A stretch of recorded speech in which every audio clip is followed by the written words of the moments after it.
I'm here with Craig Morrison, the game director of Funcom's Age of Conan. And I guess the big news out of Conan these days is the fact that you guys are now offering a free trial. Can you tell us a little bit about that?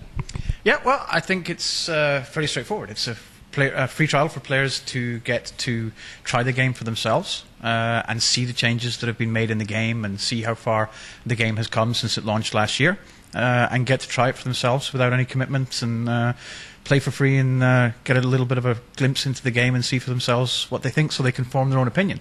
I think it's most important because, you know, you and I can talk and I can tell you how wonderful it is and it's great and we're really excited about how it's developing, but I think the proof is really in the playing for people.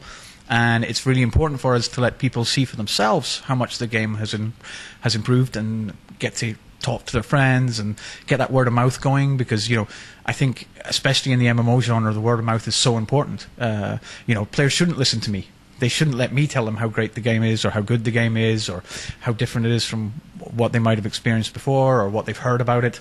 I want them to experience it for themselves. Okay, so you talked about, you know, you want players to come in and see how the game has improved over the last year since launch. Can you give us an idea of some of the, I guess, specific things that have improved about the game? Yeah, for sure. I mean, I think what we did last summer when I took over and we sat down and we looked through all the player feedback. We decided to take a look at and see what the key things that the players were telling us were the reasons why they hadn't kept subscribing to the game, they hadn't kept playing, what they liked, what they didn't like, so that we could prioritize and take a look at what are the areas we need to look at. And I think that broke down really into 4 areas. The first one was the one that we dealt with immediately after the launch and was the stability of the client and, you know, getting rid of memory leaks, making sure that people can actually play the game. And that was done and very happy that it was dealt with relatively quickly and, you know, people can now play the game and the client's stable and there's not really any performance issues. You know, that was first and foremost and that was done. Then I think the second area, the first area of content that we looked at was the PvP systems that hadn't made it in for launch. So making sure that we had the PvP leveling in place, that we added a full PvP consequence system and rewards for the PvP and things like that, and developing the Siege gameplay so that the PvP was more compelling. We continue to do that in every game update. And then, so that was the first content thing we did, and that's already live and has been. And we saw the results of that very quickly, instantly. That the PvP was the right thing to focus on first. As soon as we managed to deploy those changes to the live servers, we saw a very immediate improvement in player retention and players enjoying the game a lot more. Then we looked at things like the flow of content and what level ranges that players felt there might not be enough content at, and we addressed those with large contents updates like Emir's Pass, which went live last year, which introduces a very large zone to the game with lots of new quests and a new dungeon from level 55 and up. The last game update brought a new dungeon called Zibaluku for maximum level players, which introduces a lot of new fun, interesting encounters for the level 80 players. We also opened up a new wing of the Black Ring Citadel for the raid players to enjoy.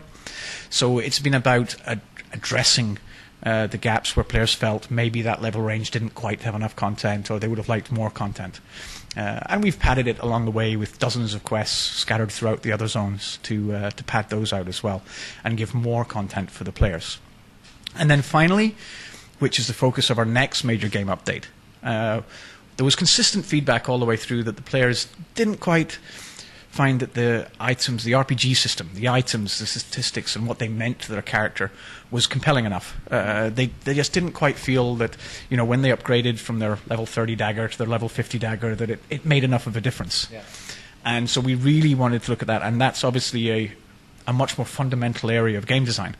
So that is something that we've been working on for the last 4 months internally, and very shortly it's going to the public test servers so that the players can get to play with it and see for themselves. We started the process last month with a producer's letter which explained the changes and kind of let the players know what direction we're going with these changes. But then the next key phase will be the public testing, where the players can get to see it for themselves, play it, and give feedback. And that should be going to the public test server very shortly, hopefully next week. Okay. I guess, going back to sort of what people were saying after launch and some of the criticisms that were heaped on the game, the one that stands out, I guess, the most in my mind is the fact that there was such a perceived gap between what players experienced in Tortage, the opening area of the game, and what they experienced, I guess, as soon as they left that area. Has anything been done to address the fact that there does seem to be a bit of a disconnect between the two styles of game? I don't necessarily think, actually, that there was... I think a lot of it was in perception. Because there is very similar content outside of Tortage to that you find inside Tortage. I think one of the most jarring differences was the fact that the voiceover stopped. And that is something that we addressed, and there's now much more voiceover outside of Tortage as well. Most of the key quests in each zone have full voiceover now as well.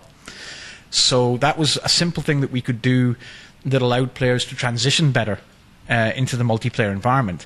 And I think once that was done, players actually discovered that, actually the content is there. The quests that are just as interesting as the quests in Tortage are in the Wildlands, and there are interesting quests in Kopchef and in Canals Valley.